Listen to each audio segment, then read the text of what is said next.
Assalamualaikum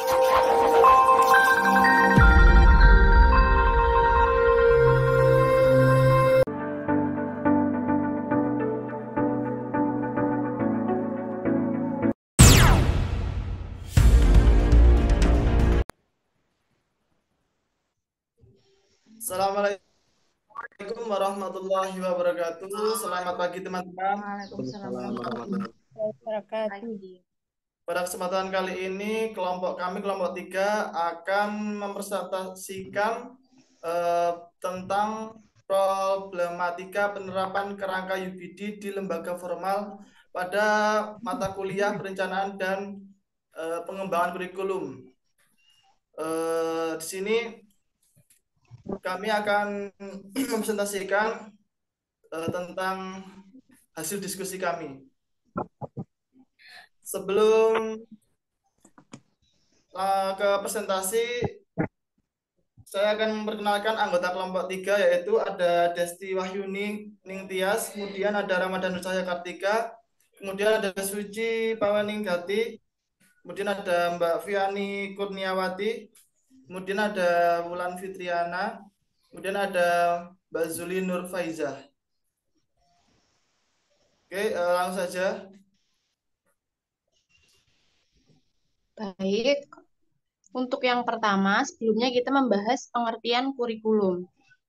Menurut UU nomor 20 tahun 2003 tentang Sistem Pendidikan Nasional atau Sisdiknas menyebutkan bahwa kurikulum adalah seperangkat rencana dan pengaturan mengenai tujuan, isi, dan bahan pelajaran, serta cara yang digunakan sebagai pedoman penyelenggaraan kegiatan pembelajaran untuk mencapai tujuan pendidikan tertentu.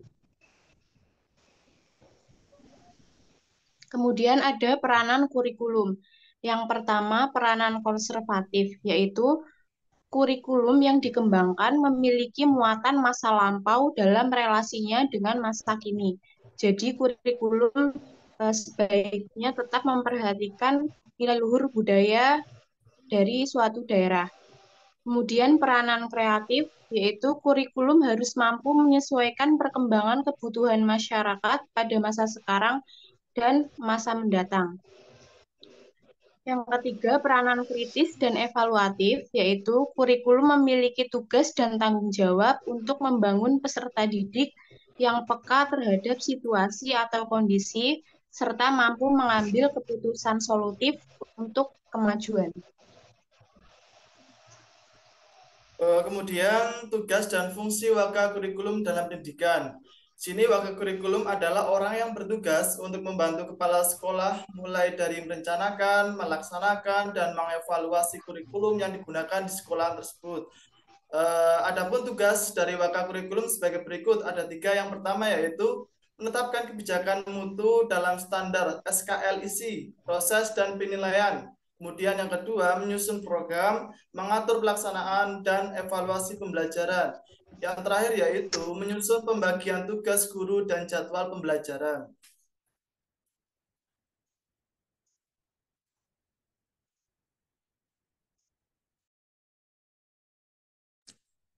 Selanjutnya, pengertian dari UPD atau Understanding by Design merupakan kerangka berpikir yang membantu guru dalam menyusun rencana pembelajaran.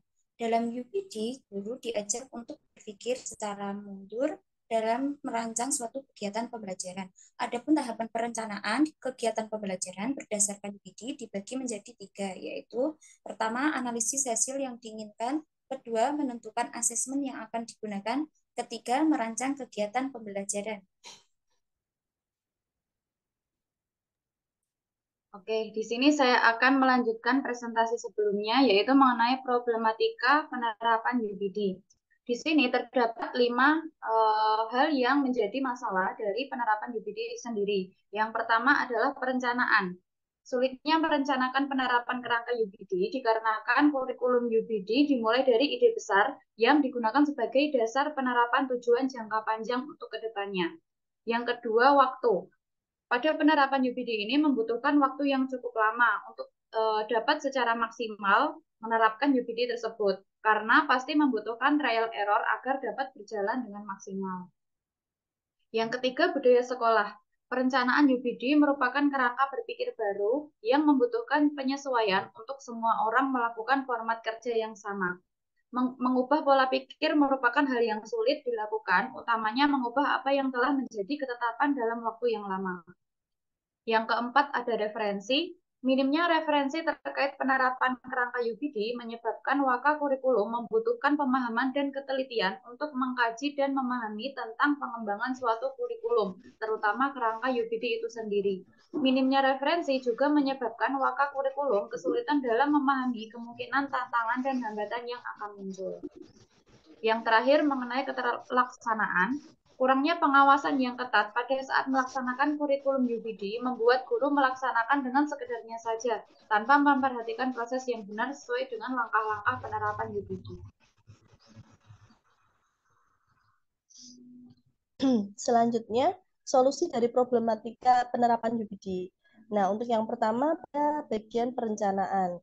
Maka kurikulum itu bisa melakukan kolaborasi bersama kepala sekolah, guru, dan waka lain untuk membentuk suatu kelompok untuk merencanakan kerangka UPD agar ketercapaian tujuan jangka panjang maupun jangka pendeknya akan lebih tinggi. Seperti itu.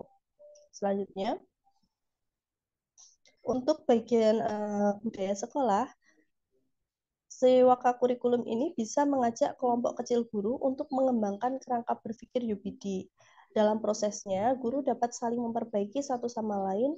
Melalui kelompok kecil tersebut diharapkan dapat mengajak dan memotivasi kelompok yang lebih besar di dalam sekolah untuk menerapkan UPD secara keseluruhan. Untuk solusi problematika penerapan UPD selanjutnya ada yaitu menyiapkan atau menjadwalkan timeline dalam rangka menerapkan dan mengarahkan anggota sekolah dalam menggunakan UPD sebagai rancangan kurikulum. Yang selanjutnya referensi, memperbanyak sumber referensi baik melalui jurnal, buku, ataupun seminar tentang UPD.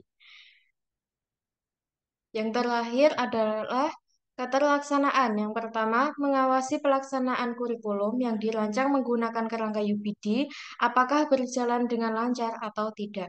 Yang kedua, menyediakan bank soal, bahan ajar, dan perangkat lainnya sebagai referensi asesmen untuk guru yang disesuaikan dengan tujuan pembelajaran.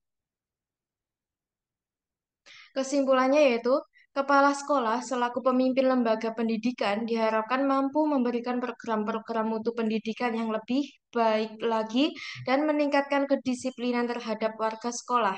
Waka kurikulum hendaknya harus terus belajar untuk mengupayakan dan meningkatkan mutu pendidikan di sekolah dan dapat membantu kepala sekolah dalam menjalankan tugas dan kewajibannya dalam meningkatkan mutu pendidikan, serta diharapkan memperhatikan standar penilaian sehingga dapat berjalan secara maksimal, serta membuat model pengembangan kurikulum yang terstruktur sehingga lebih mudah diimplementasikan. Baik, saya kembalikan ke moderator. Baik, terima kasih teman-teman sudah memperhatikan. Silakan jika ada pertanyaan atau mungkin tambahan, kami persilakan untuk teman-teman bertanya. Oh, baik, monggo silakan Mas Bagas Ardianto. Baik, terima kasih Pak Ramadan. Mohon maaf, saya Bagas Ardianto izin bertanya. Untuk tadi yang sudah disampaikan mengenai problematika penerapan UPD sebagai waka kurikulum ya. Nah, itu tadi disampaikan ada perencanaan, kemudian ada waktu, budaya sekolah, referensi, maupun ada keterlaksanaan. Nah, apakah karakteristik peserta didik itu masuk dalam problematika tersebut atau tidak? Kalau misalkan masuk, mungkin bisa dijelaskan seperti itu. Terima kasih. Terima kasih Mas Bagas. Izin menjawab ya. Oh ya, silakan Mbak Fiani. Ya, saya coba izin menjawab. Nanti barangkali teman-teman yang lain mau menambahkan. Menurut kelompok kami, bisa jadi itu masuk ke dalam problematika waka kurikulum. Karena waka kurikulum itu bagian ada perencanaan, memiliki andil di bagian merencanakan. Yang mana dalam perencanaannya pasti juga memperhatikan karakteristik peserta didik. Menurut kami yang lebih tepat lebih kepada problematika guru. Mengapa? Karena ketika waktu kurikulum itu hanya menilai karakter secara keseluruhan sekolah, sedangkan problem itu akan lebih terjadi di kelas-kelas. Karena kelas-kelas biasa dalam pendidikan setiap jadi sangat meratakan kelas yang di prakteknya, tapi di yang lain yang tidak terdeteksi gitu yang lebih bisa dideteksi oleh guru yang bersangkutan langsung seperti itu. Jadi menurut kami lebih ke problematika sebagai guru gitu. Mungkin yang lain ingin menambahkan?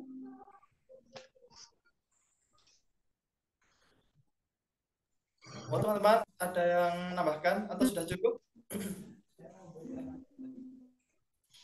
Bagaimana Mas Bagas? Apakah ada sanggahan mungkin? Terima kasih atas penjelasannya dari Mbak Viani maupun kelompok 3. Penjelasannya sangat mudah dipahami dan sangat memuaskan. Terima kasih, Mbak.